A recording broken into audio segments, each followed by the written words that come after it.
안녕하세요. 둥치이탈리아의 다시 보고 싶은 영화 100번째 영화를 선정하면서 영화에 대해서 또 다른 생각을 짚어보게 되는데요. 제가 고전 영화를 많이 다루면서 고전 영화의 아름다움과 즐거움에 대해서도 이제 말씀을 자주 드리고 그런 감동을 전해드리고 하는데, 영화에서 제가 가장 또 좋아하는 영화의 부분은 그런 단순한 재미를 떠나서 본질적으로 그 인생에 대해서 갖고 있는 문제를 해결하는 방식의 수단으로서의, 예술로서의 영화를 오랫동안 그 생각을 해왔죠. 그 과정에서 대표적인 저의 그 모델이 되었던 감독, 두 감독을 열거하라면, 하나는 왼편에 칼 데오도로 드라이어가 있고, 오른쪽에 이제 로베르 브레송이 있었던 것 같습니다. 칼 데오도로 드라이어의 영화는 치밀하고 심리적인 어떤 인간 분석부터 들어가서 결국은 그 세상에 대한 본질적인 문제, 삶의 문제, 죽음의 문제, 신에 대한 문제를 자신의 영화를 통해서 어느 정도 극복해 보려고 하는 그런 시도를 하는 감독이라고 생각을 합니다. 그래서 첫 번째 제가 이 동영상 프로그램을 시작했을 때 3년 전에요. 처음 선정했던 영화가 바로 칼 레오드로 드라이어 감독의 오데시였습니다. 당시에는 아주 촘촘한 영화 분석을 했었고요. 그런 분석의 이유 때문에 그 당시에도 어마어마하게 그 머리를 아파해 가면서 그거를 편집하고 또 자르고 저작권에 또 내리고 했는데, 결국은 6개의 동영상 중에 5개가 저작권으로 해서 지금 걸려 있는 상태고요. 하나, 처음에 도입 부분만 여러분들이 이제 뒤져 보시면 보실 수 있을 겁니다. 그래서 이 분노의 날이라는 이 칼 데오도로 드라이의 1943년 영화를 100번째로 선택을 하면서 나름 상당히 걱정이 되더라고요. 과연 이게 저작권에서 자유로울 수 있는가? 그런 이유로 해서 저는 언젠가 이 멤버십으로 전환할 수 있게 되면, 그때는 좀 더 그 저작권과 관계없이 깊숙이 그걸 다룰 수 있는 그런 시간이 오지 않을까 하는 생각이 듭니다. 그래서 여전히 지금 상황에서는 이 영화를 어느 정도 한계적인 상황에서밖에 다룰 수 없을 것 같아요. 특히나 칼 데오드로 드라이어 감독의 카메라의 무브먼트는 상당히 중요하거든요. 아주 느린 듯하면서 영혼을 훑어가는 듯한 그런 움직임을 저작권의 부분 때문에 다 잘라서 본질적인 부분을 너무 훼손할 수밖에 없는 게 상당히 저한테는 가슴 아픈 일이기도 하네요. 제 방식대로 지금 상태에서는 그 원작을 훼손해 가면서까지 할 수밖에 없는, 많은 양해를 부탁드리고요. 칼 데오드로 드라이어의 감독의 영화는 제가 나중에 멤버십에서는 아주 깊숙하게 다룰 수 있도록 하겠습니다. 지금 영화로 들어가 보겠습니다. 분노의 날이라는 제목, 디에스 이레스, 너무 유명한 제목이죠. 그는 그 모차르트라든지 베르디의 그 음악적인 모티브도 되었고요. 영화가 시작하면 분노의 날이라는 그 책을 통해서 그 가사가 쭉 이어져 내려옵니다. 대표적인 처음 시작은 분노의 날, 공포의 밤, 우주 만물은 불타 재로 변하고 태양은 죽음의 밤으로 에워싸인다. 이렇게 시작을 하거든요. 시작을 하면서 쭉 내려갑니다. 그래서 분노의 날은 결국 심판의 날이죠. 그날은 엄청난 공포 속에서 공표될 것이다. 죄가 낱낱이 밝혀질 것이다. 분노의 날, 오, 그들은 신 앞에서 수치스럽고 역겨운 죄로 인해 움츠려 떨고 있을 것이다. 분노의 날, 불쌍히 여겨 내 죄는 사탄의 소나기에서 벗어나 내 영혼은 마침내 천국으로 향할 것이다. 결국 분노의 날에는 모든 죽은 자와 산자를 다 불러들여서 무덤으로부터요, 그들을 하나하나 다 심판하고, 심판을 받아서 천국에 갈 사람은 천국에 가고 나머지는 이제 지옥불로 떨어지는 거죠. 그 분노의 날인 겁니다. 자, 이렇게 강렬한 음악과 더불어 하나의 책을 훑어 내려갑니다. 장면이 상당히 길거든요, 이런 식으로. 그리고 끝날 무렵 긴 시간을 통해서 보여지는 이런 책이라는 거, 영화에서 다뤄지는 책의 의미, 책을 어떻게 다룰 것인가. 근데 드라이어 자체는 여러 가지 직업을 했잖아요. 감독 자체가. 특히나 그 신문하고 관계되는 작업을 많이 하고 글쓰기, 책이라는 어떤 부분하고 많이 얽혀져 있습니다. 드라이어의 영화를 보면 그래서 그 대사 자체도 엄청나게 담백하면서 저는 드라이어의 영화는 시적 서정성이 그 철학적이고 그 인간적인 근원에 대한 어떤 생각으로 이어지는 동시에 서정적이면서 철학적이면서 아주 담백하면서 정적인 대사가 전체적인 그 인물들 간에 교차되는 심리적인 요소하고 잘 맞아떨어지는 영화가 아닌가 싶습니다.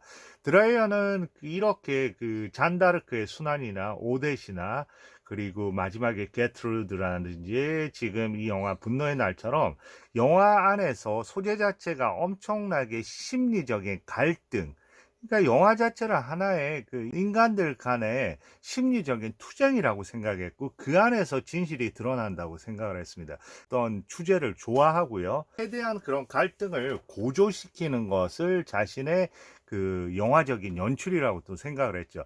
그래서 드레이어에 있어서는 브레송 마찬가지로 하나의 그 자연이라든지 우리가 바라보는 세계 자체가 그 세계 자체로 해서 순수한 예술적인 느낌을 주지 않는다고 생각해요. 그 자신은 여러 가지가 섞여 있고 그 자체로 우리한테 바로 즉각적인 예술성을 주지 못한다고 생각해서 그런 부분에서 칼 데오드라이더 감독은 자신의 그 주체적인 예술관을 통해서 그걸 재구성하는 거예요, 현실을. 재구성하면서 우리한테 그 새로운 상태의 예술적인 현실을 보여주면서 우리가 이 영화라는 매체를 통해서 사고하고 생각하고 보다 나은 그 방향을 얻어나가기를 원하는 그런 방식이라고 생각하시면 됩니다.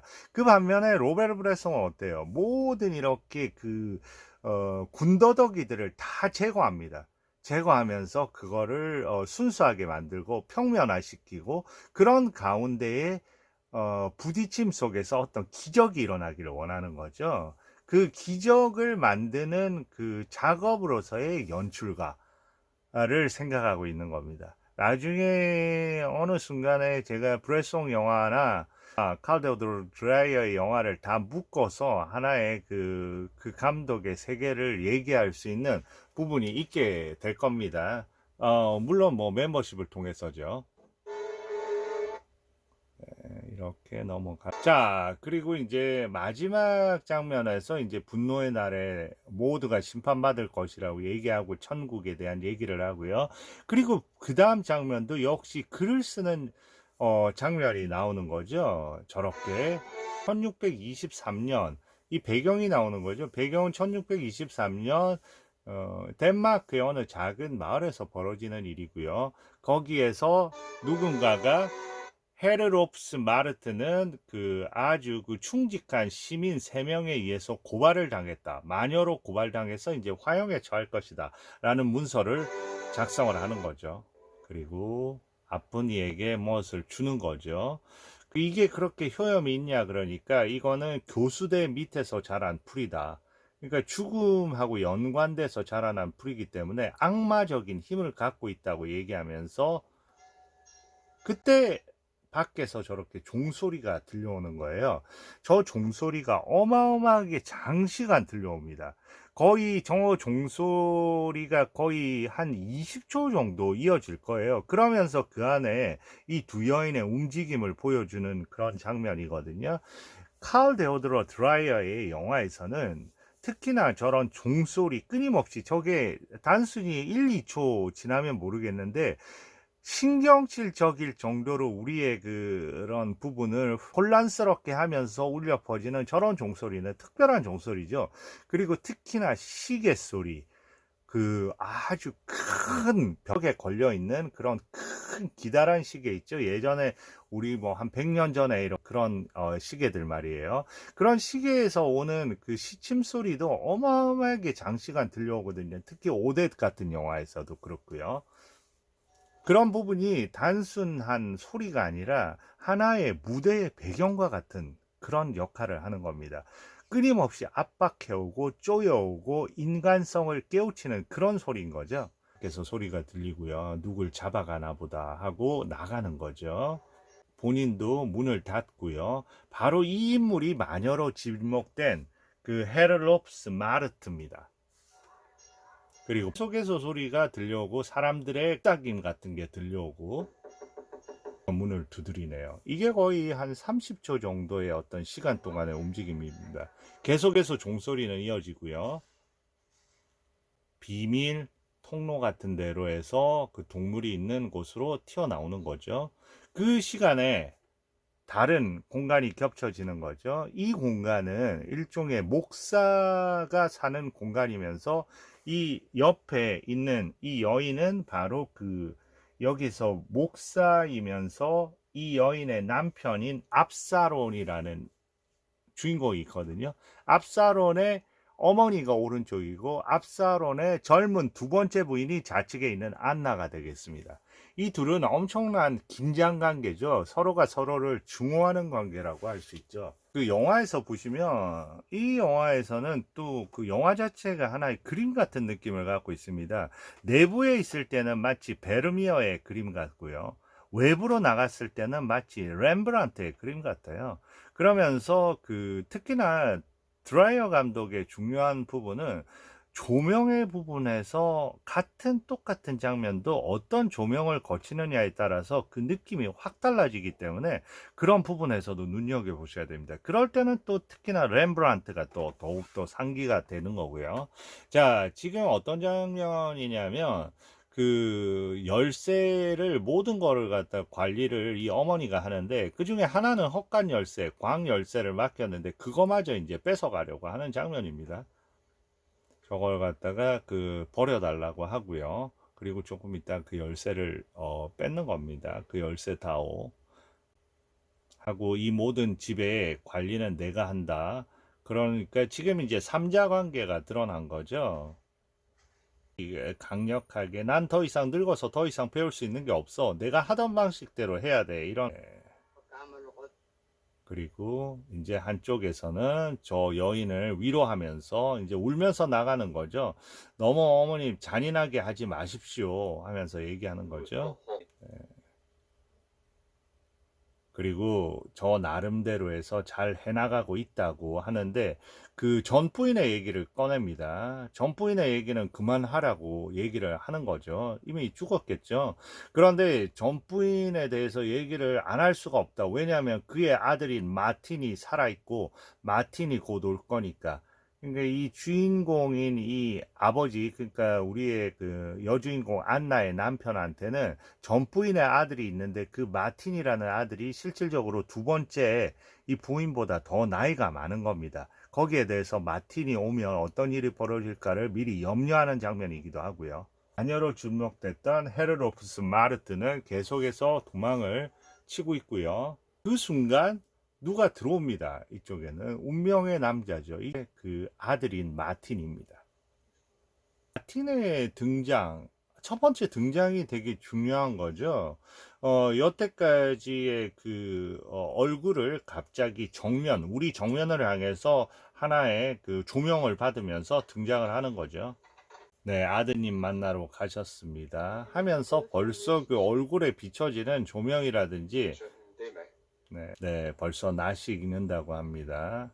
그러면서 전체적인 어떤 조명이라든지 그런 부분이 훨씬 더 부드럽고 유연하게 보입니다.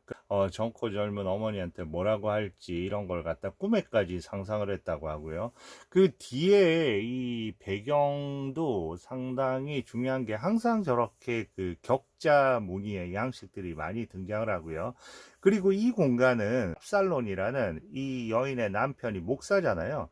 목사가 거주하는 공간으로서의 그 안에 엄청난 엄격함이 있고 엄격함 사이에서도 목사의 어머니의 그런 메레트라는 아주 그 즉각적이고 근엄한 그런 안에서 이 공간이 어떻게 이 둘의 만남을 통해서 또 유연한 공간이 될 수 있는지를 대비시키는 것도 상당히 좋은 그런 장면 중에 하나겠죠. 점점 다가오는 거죠. 그리고 아버지는 지금 아버지가 마중을 간 거거든요. 그런데 아버지가 마중 가기 전에 벌써 돌아온 겁니다. 보세요. 그 아버지가 돌아오기 전에 좀 놀래주기 위해서 서로 이제 자기가 숨겠다는 거예요. 이 공간 자체가 지금은 둘이서 장난치는, 마치 어린아이들이 장난치는, 젊은 아이들이 장난치는 그런 공간으로 탈바꿈하고 있는 겁니다. 저렇게. 네, 그리고 본인도 얘기를 하는 거죠. 저렇게 장난 속에 함께 들어가는 거죠. 마틴의 노래책이거든요. 너머로 쳐다보는 거고요. 이럴 때 어떤 느낌이 들어요? 하나의 그 격자 속에서 보고 있지만 동시에 갇히면서 동시에 보면 이 격자 속에서 바라보는 아들 마틴과 그리고 젊은 새 부인인 안나 사이에 갇혀 있는 일종의 남편으로서의 역할, 소녀와 사과나무라는 내용입니다. 한 소녀가 사과나무 위에 앉아 있네. 한 청년이 우연히 지나가는데 이런 거는 의미가 되게 있어요. 기지개를 켜다 나뭇가지가 부러졌다. 이 내용을 읊는 데 다가옵니다. 그리고 소녀는 청년의 팔로 떨어졌다네. 소녀, 청년. 그리고 무언가 나무가 부러짐. 이 대사 안에서 하나하나 마치 운율을 라임을 맞추듯이 그렇게 들어오면서 이 둘 사이의 환한 웃음 속에 뭔가 몽상에 잠긴 듯한 이렇게 책과 더불어 일종의 운명이 벌써 이제 선보이는 장면이죠. 치밀합니다. 자, 이런 포지션. 늙은 아버지 있고 둘이 젊은 마치 부부 같은 그런 느낌이 들잖아요. 완전히 한 명은 노새에서 앉아 있고 둘은 서서 생기 가득하고 그 뒤에 배경 창 속으로 들어오는 어떤 빛이라든지 그런 거는 아까 처음에 그 침침한 그런 공간이기보다는 훨씬 화사함이 감도는 그런 공간으로서 탈바꿈하고 있는 겁니다. 그리고 그 상황 속에서 마치 운명의 여인이 부르듯이 누군가 들어옵니다. 숨겨달라는 거죠.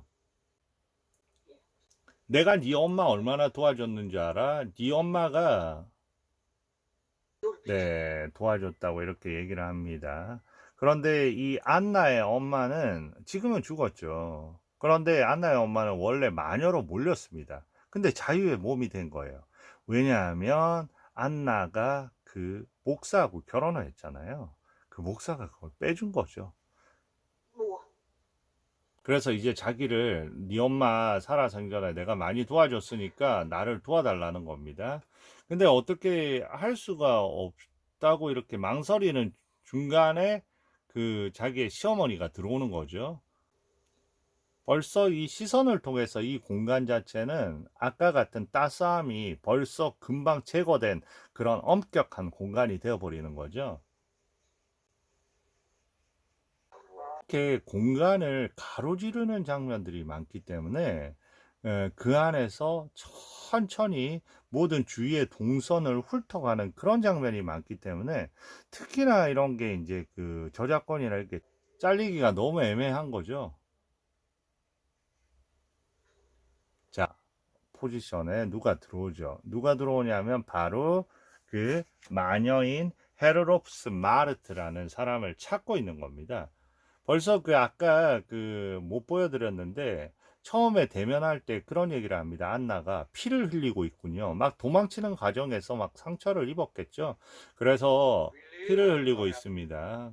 찾고 있는데 여기로 들어오는 걸 누가 봤다는데 그럴 리 없다. 그러면 찾아보라고 하면서 얘기를 합니다.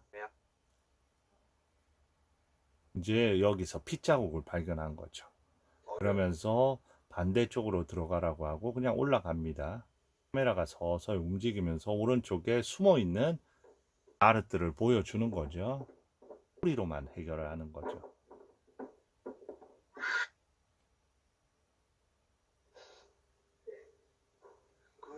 네.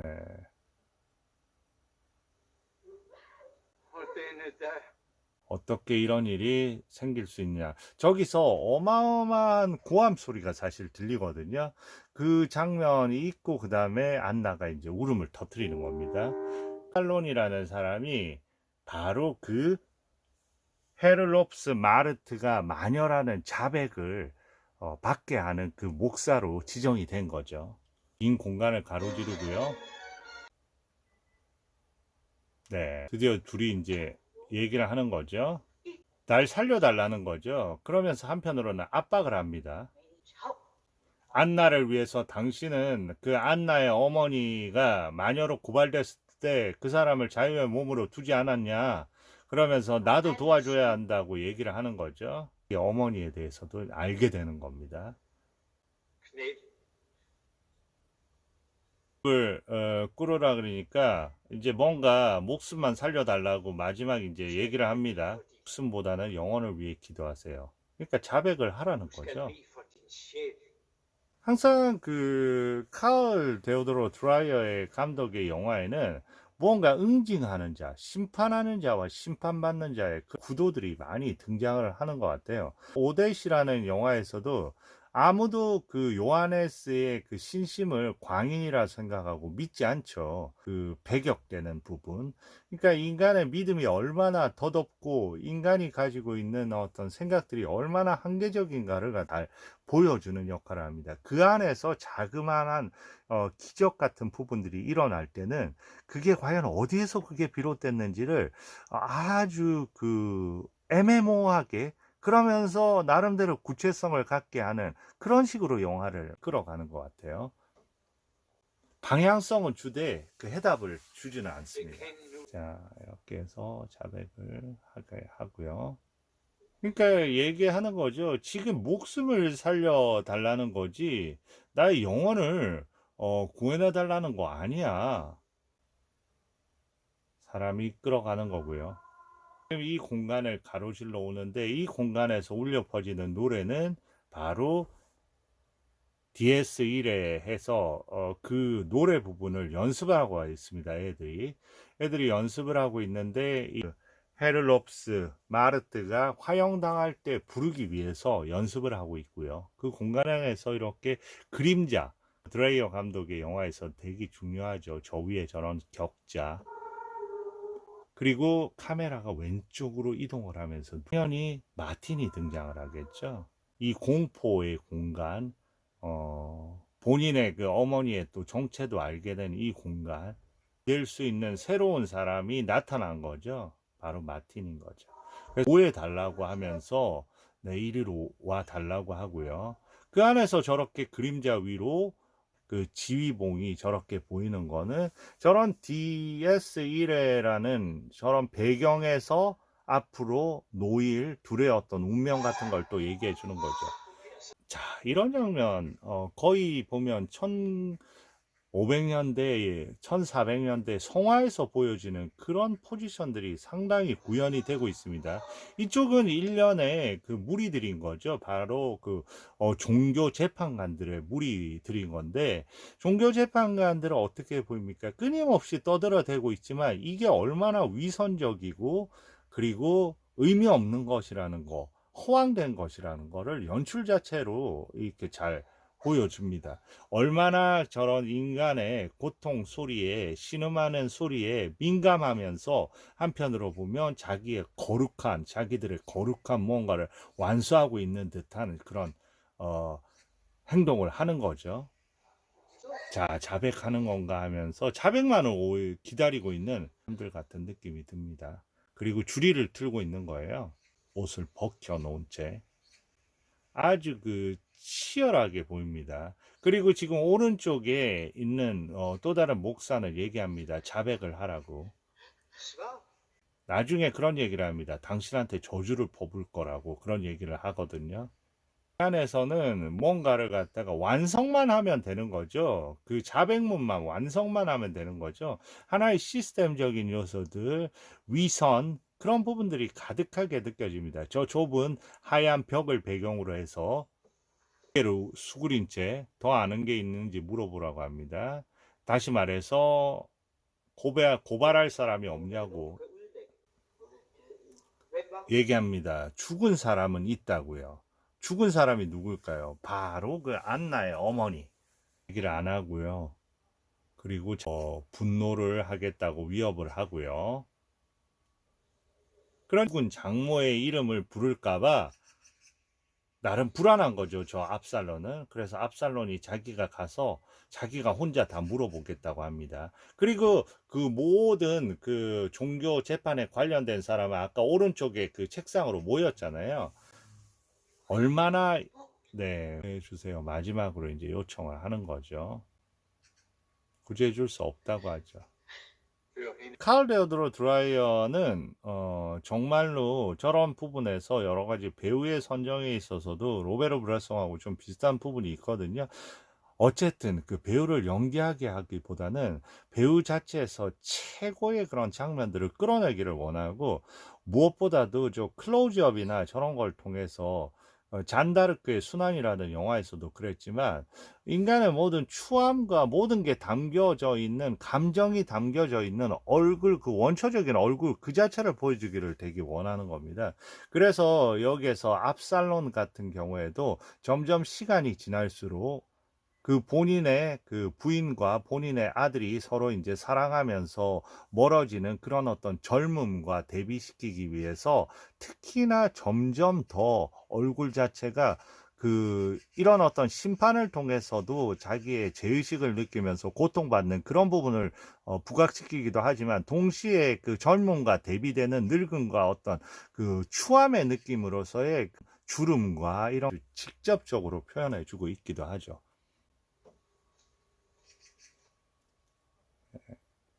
나가고요. 이제 마지막 이제 서명도 합니다. 화형에 처하게 되는 거죠. 여러 가지 이제 자백서를 다 만든 그 다음 장면이 어때요? 아주 꽃 나무로 시작해서 이때는 거의 렘브란트의 느낌이 가득한 거죠. 측으로 옮겨가면서 음악과 더불어 너의 아름다운 느낌이 있으면서 여기서는 이제 사랑이 꼽히는 건데요. 영화의 시작하고 대비되는, 항상 드레이어 감독의 영화에는 카메라의 좌우 운동하고 상하 운동이 중요해요. 처음 영화가 시작했을 때는 책을 위에서 아래로 훑어가는 끊임없는 위에서 아래로의 어떤 수직 운동이었다면, 이 둘의 지금 느낌은 거의 둘은 천상에 있는 그런 느낌입니다. 그래서 카메라 움직임 자체도 계속해서 아래에서 위로 올라가는 이런 수직적인 이런 대비를 주는 장면들이 많은 거죠. 잠깐 옆으로 갔다가 다시 또 올라가고, 이런 식으로 잠깐 옆으로 갔다가 다시 또 올라가고, 이런 식으로 해서 장면이 이어지는 겁니다. 그런데 그 장면의 종지부를 찍는 거는 장작을 옮겨가는 거죠. 저 장작은 어디에 쓸 장작이냐면 바로 헤럴로프트 마르스의 화형식을 위한 그런 장작인 거죠. 그러니까 하나의 복선이 깔려 있는 거고요. 이때의 카메라의 움직임은 그 운명 속에 벌써 들어가 있는 불로서의 모습이 비춰지는 거죠. 마지막으로 이제 물어보는 겁니다. 그리고 여기서 여러 가지를 물어봤겠죠. 다 죽고 싶지 않다고. 그러니까 되게 죽음에 대한 현실적인 부분인 겁니다. 모든 그런 걸 떠나서 나를 제발 살려달라, 여기서 벗어나게 하다. 그러니까 그 불에 타 죽는 그런 공포 자체가 너무 큰 거죠. 그런 어떤 상황을 당하고 싶지 않다. 드디어 지피는 불이 보이죠. 아래로 끌려오는 거죠. 그리고 저 표식, 그리고 서서히 학생들이 준비가 되고요. 이제 공포로 인도가 됩니다. 고발을 하겠다고 압살롬과 얘기를 하고 싶다고 합니다. 그 아까 그 저주를 받을 거라고 한 그 목사고요. 여기서도 끊임없이 이어지는 그 첫 번째 그 마녀를 잡으러 왔다고 했을 때 울려 퍼졌던 그 종소리가 끊임없이 그 공포를 좀 상기시켜 주는 겁니다. 그냥 일상적인 얘기를 합니다. 그리고 지시를 하죠. 세웁니다. 집값 얘기합니다. 거짓말쟁이, 거짓말쟁이. 그리고 신호까지 합니다. 눕혀버리는 거죠, 저렇게. 되게 무시무시하기도 합니다. 이 영화 자체 그 그러면서 그런 어떤 원초적인 공포가 그대로 다가오는 거죠. 이 정도에서 저는 일부를 끝내도록 하겠습니다.